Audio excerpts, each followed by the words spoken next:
What's up, everybody? You're in the Beat Sessions. I'm your host, Mitch O'Leary. Indie nerds rejoice, for Kevin Barnes is back with his annual of Montreal installment. This one is called I Feel Safe With You, Trash.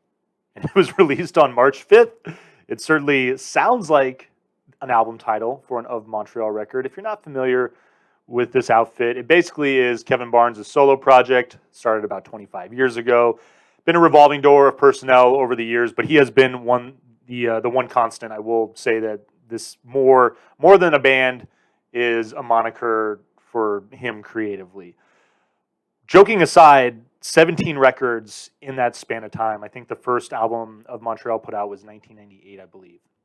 So I mean, literally, they are coming in at about one record a year, and it's pretty interesting considering their origin story, all the bands that were playing around them in the 2000s, especially.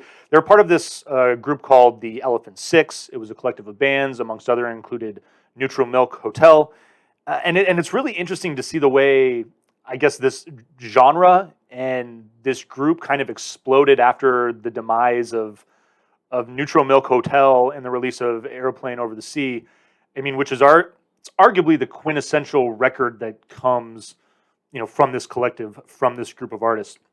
But I find it impressive that Kevin is still playing music and not just playing music, but like he is still writing music at a prolific level. And Of Montreal is not for everybody. Very experimental, especially on this record. Big psychedelic influence. Love the indie rock influence as well. You're going to get a lo-fi sound on most of their records. Sound Neutral Milk Hotel, Pavement. I don't know how Pavement didn't end up in this mix of bands. They must have not been friends. They must have not had a good relationship or something. But yeah, just think of that. I guess kind of like mid to late '90s lo-fi kind of mod sound that goes along with their style. It's I couldn't help but laugh too. I pulled this album up to listen to it, and iTunes has it labeled as a Christian and gospel album.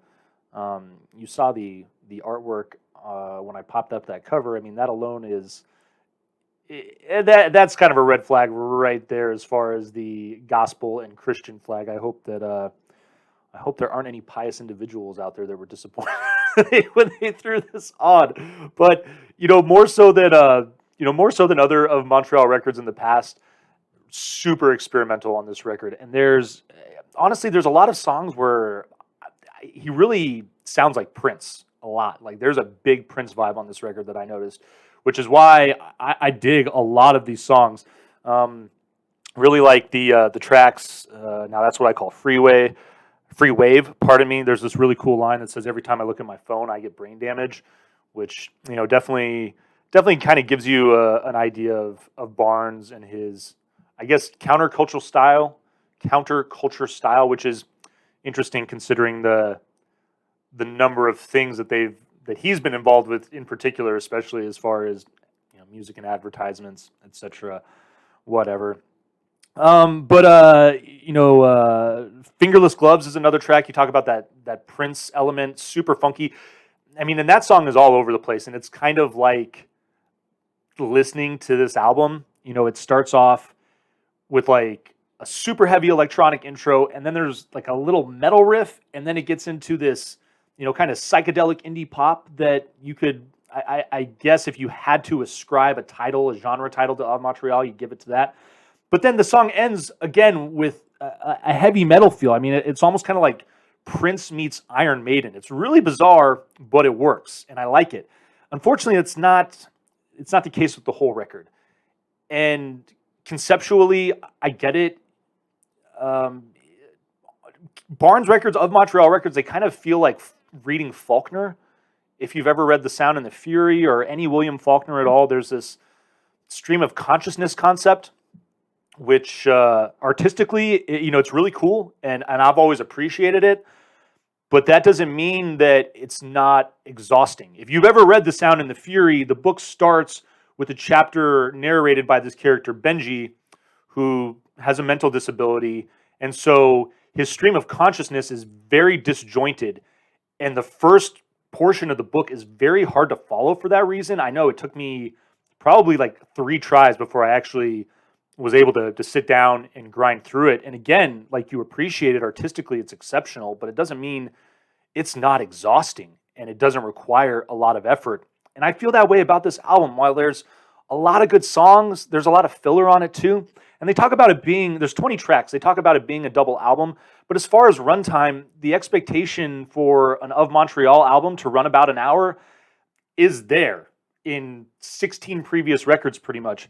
And this one has a runtime of an hour and 6 minutes. So it's really not any longer than most Of Montreal records. The ones that I do like tend to be more in the 40-45 minute range. This effort just feels loose in a way that, while there's a lot about it that I like, it for an album that's this long with this many songs, for there to be so many moments where it slips, it's just not doing it for me. I'm gonna have to vinyl pass on this at the moment. I want to listen to it more because, again, there's a lot of things going on stylistically, especially that funk element that I love. And I think that this album, as you continue to listen to it, will grow on you. I hope it grows on me as well.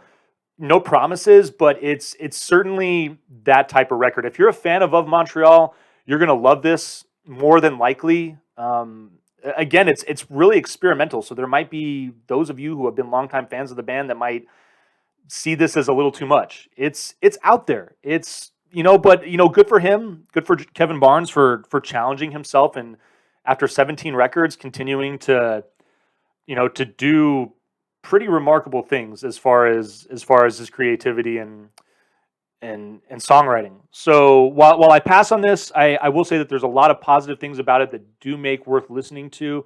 And maybe down the road in the future it grows on me enough that I'm willing to spend the money to pop it in the shelf. But until then, I'll enjoy streaming it. I hope you find this review helpful. Please like this video, subscribe to my channel, tune into the live show on Sunday nights, and we will see you next time on the Beat Sessions.